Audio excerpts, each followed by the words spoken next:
dear friends, once again welcome to Angel for English. અંગ્રેજી શીખવા માટે એન્જલ માં આપનું હાર્દિક સ્વાગત છે. YouTube વિડિયો ને સબસ્ક્રાઇબ કરતા રહેશો. Lots of video YouTube પર અપલોડ થઈ રહ્યા છે. All together 3000 videos are going to be uploaded on YouTube.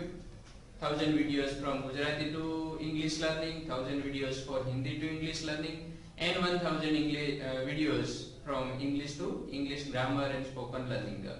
Okay, and you can join with us from this number 8347262428 on Hike or WhatsApp or Telegram માં પણ તમે join થઈ શકો છો. Okay. હવે આજે આ ગુજરાતી માધ્યમથી અંગ્રેજી શીખવાના વિડિયોમાં ટોપિકમાં ગ્રામરના ટોપિકમાં આજે આપણે સ્ટડી કરવા જઈ રહ્યા છીએ the imperative sentences. બહુ મજાનો ટોપિક છે. I like it too much. અને વ્યવહારમાં સામાન્ય વાતચીતમાં પુષ્કળ પ્રમાણમાં વપરાતો હોય તેવો આ ટોપિક ઇમ્પેરેટિવ. એનો ગુજરાતી અર્થ લેવા જઈએ તો એવું થશે કે આજ્ઞાર્થ વાક્ય રચના.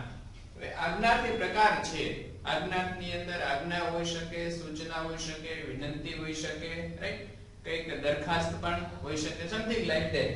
હવે આજ્ઞાર્થ વાક્યને ઉપયોગ ક્યાં કરીએ આપણે? તો દરરોજની વાતચીતમાં, જેમ કે સ્કૂલમાં ક્લાસમાં બેઠા હોય તો મેડમ કે સર આવી કે છે, ચાલો વિદ્યાર્થીઓ તમારી નોટબુક ખોલો, રાઈટ, કતારમાં ઊભા રહો, અવાજ ન કરો, કેટલી ટિકિટો ખરીદવી, મને પૈસા આપો, 2 રૂપિયા બાકી છે પાછા લાવો, લ્યો આ મારી પેન લ્યો, ઉપયોગ કરો, મોબાઈલ નો ઉપયોગ કરો, રાઈટ.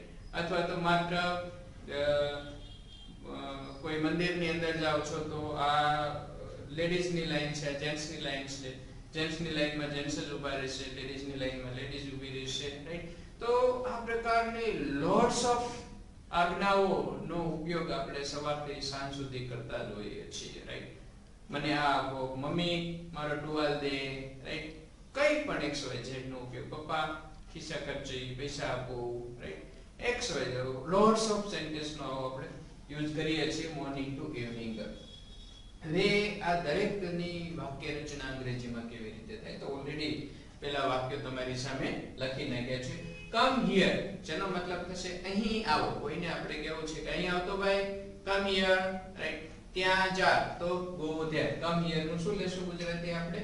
અહીં આવો, અહીં આવો અથવા તો આવ, રાઈટ. સિટ ડાઉન મતલબ શું થશે? બેસી જાઓ. ઓપન યોર બુક, તમારી બુક ખોલો, right. Stand in a queue, કતારમાં ઊભા રહો.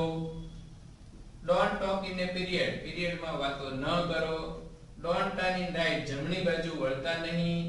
હવે જો હકારની વાક્ય રચના હોય, સાદી વાક્ય રચના હોય તો એને એ દરેકની વાક્ય રચનામાં સૌથી પહેલા ક્રિયાપદનું V1 મૂળ રૂપ જ વપરાશે. બીજું કે આવા વાક્યોમાં કર્તા હોતો નથી આગળ. આ એક જ અંગ્રેજીની એવી વાક્ય રચના છે કે જેમાં કર્તા ન હોય. જનરલી બાકી બધાય વાક્યો છે કર્તાથી શરૂ થતા હોય. I, we, you, they, he, she, it, એકવચન ને બહુવચન, રાઈટ. આ પ્રકારના 9 પ્રકારના કર્તાથી વાક્ય ચાલુ થતું હોય. પરંતુ આજ્ઞાર્થમાં કર્તા હોતો નથી, કારણ કે બોલનાર અને સાંભળનાર એ અધ્યાહાર રહે છે. એની કોઈ જરૂર નથી. બોલનાર સૂચના આપ્યો છે અને સામે સાંભળનાર યુ એનું હંમેશા પાલન કરનાર હોય છે. આ નિશ્ચિત હોય છે.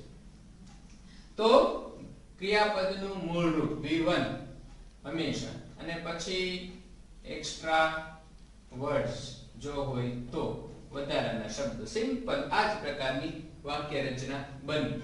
હજુ મારે તમને કેવું હોય કે બોર્ડ ઉપર લખેલું વાંચો, અથવા તો બોર્ડ ઉપર ધ્યાન રાખો, અથવા બોર્ડ ઉપર વાંચો. Read on a board, board ઉપર આપેલું છે એ કંઈ પણ વાંચો. તો રીડ અહીંયા. અને આ વધારાના એક્સ્ટ્રા વર્ડ્સ ની અંદર કર્મય હોઈ શકે, સજીવ હોય, નિર્જીવ હોય, પ્રિપોઝિશનલ ફ્રેઝ હોઈ શકે, રાઈટ. વોક સ્લોલી, ધીમેથી ચાલો તો એડવર્બ પણ છે. તો રીડ મૂળ ક્રિયાપદ અને વધારાના શબ્દો આ હકારની વાક્ય રચના બની. હવે જો કોઈકને આપણે મનાઈ કરવામાં આવે કે કુવા નજીક નહીં જતા તો શું કરવું પડે? પહેલા લખશું V1 ની જગ્યાએ don't. હવે તમે સૂચના ગમે તેને આપતા હોય યુ ને એટલે સામેની વ્યક્તિ તો યુઝ થઈ, રાઈટ? કોઈ એક વચનની સૂચના આપતા હો, બહુવચનને આપતા હો, વપરાશે બધામાં don't જ. મયુર કુવા નજીક નહીં જતો, તો મયુર doesn't go near a well ની, મયુર don't go near a well, મતલબ don't પછી V1 અને ત્યારબાદ એક્સ્ટ્રા વર્ડ્સ, રાઈટ? આ બની એની નકારની વાક્ય રચના. આજ્ઞાર્થમાં પ્રશ્નાર્થ નો હોય એટલે બે જ વસ્તુ હોય. don't go near a well, તો don't અને આમાં ક્રિયાપદના મૂળરૂપથી don't થી. હવે ઘણી વખત જાજા બધા વિદ્યાર્થીઓ, જાજી બધી વ્યક્તિઓ, લોકો છે, રાઈટ? એમાંથી તમારે કોઈ પર્ટિક્યુલર અથવા તો ફેમિલીમાં કોઈને નામ લઈને બોલાવવું છે, તો એને આજ્ઞાર્થ આપી શકો. મયુરી તું અહીં આવ, Mayuri you come here, right? Vishal તું જવાબ આપ, વિશાલ યુ ગીવ આન્સર્સ. તો અહીંયા લખ્યા છે મયુરી ગીવ આન્સર્સ. વિદ્યાર્થીઓ મને કોઈ પણ એક પ્રશ્ન પૂછો, સ્ટુડન્ટ્સ, અથવા તો કોઈ પણ ક્વેશ્ચન પૂછો, students ask me any question. તો બોલનાર જેને આપણે સૂચના આપી રહ્યા છીએ એ ને અહીંયા હકારમાં કે નકારમાં બંનેમાં જેને સૂચના અપાઈ રહી છે તે આગળ લખી શકાય, પાછળ લખી શકાય. give answer મયુરી, મયુર. ask me any question, students, મને કોઈ પણ પ્રશ્ન પૂછો. વિદ્યાર્થીઓ મને કોઈ પણ પ્રશ્ન પૂછો. હવે નમ્રતાથી કહેવું હોય તો પ્લીઝ નો યુઝ થઈ શકે. પ્લીઝ મૂવ અ લિટલ, મહેરબાની કરીને થોડા ખસો ને please. Please give me your pen, આપ મહેરબાની કરી મને થોડી આપની પેન આપશો, થોડી સોરી.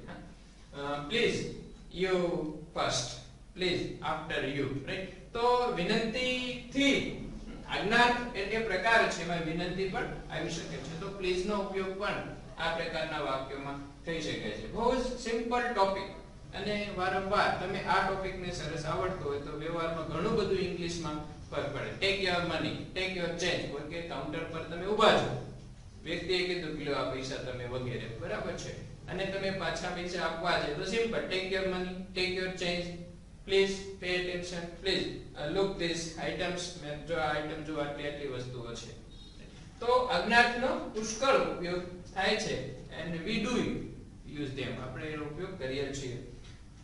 હકારમાં, નકારમાં, પછી પ્લીઝ નો ઉપયોગ થઈને પણ થઈ શકે છે, અને જેને સૂચના આપી રહ્યા છે આગળ લખી શકાય. આ સિવાયની એક વાક્ય રચનાની અંદર યુ નો યુઝ થઈ શકે છે. તમે પહેલા આવો, તો તમે પહેલા આવો માટે કેવું પડશે યુ કમ ફર્સ્ટ. હવે આ થોડું બોલનારના ટોન ઉપર આધાર રાખે. જો લખેલું આ રીતે હોય યુ કમ ફર્સ્ટ, તો આપણે એને સાદો વર્તમાન કાળ સમજીને એવું કહીએ કે તમે પહેલા આવો છો, થઈ ગયું, ઓકે. પરંતુ કોઈકને સૂચના આપવી હોય તો આપણે એમ કહેવાય યુ કમ ફર્સ્ટ, મતલબ તમે પહેલા આવો. તો એમ કોઈ વિરામ કદાચ કરી શકાય, યુ કમ ફર્સ્ટ, રાઈટ? દરેકમાં સાંભળનારને આપણે કરીએ છીએ તે રીતે એક, અને સાંભળનાર પાછળ પણ મૂકી શકીએ છીએ. તો આ પ્રકારની શેની વાક્ય રચના બની? આજ્ઞાર્થની વાક્ય રચના બને છે. લેટ નો યુઝ પણ થાય છે, જે મારા અન્ય વિડિયોની અંદર શામેલ છે, ઓકે. બીજું કોઈ આજ્ઞાર્થમાં રહી જતું નથી. કર્મ છે એ પાછળ લખાય, મી, અસ, હિમ, હર વગેરેનો ઉપયોગ થાય છે, ઓકે. આ પ્રકારની એક્સરસાઇઝ પણ પુષ્કળ આપેલી છે. આવા વાક્યો બનાવીને તમે સેન્ડ કરી શકો છો WhatsApp અથવા હાઇકમાં. અમે તમને ચેક કરી અને એને રિટર્ન આન્સર આપીશું. વર્બ ક્રિયાપદનું કયું રૂપ લેવાનું છે? મૂળ રૂપ ઓનલી ઇન ઇમ્પેરેટિવ સેન્ટેન્સીસ, એટલે કે આજ્ઞાર્થ વાળા વાક્યોની અંદર. થેન્ક્સ.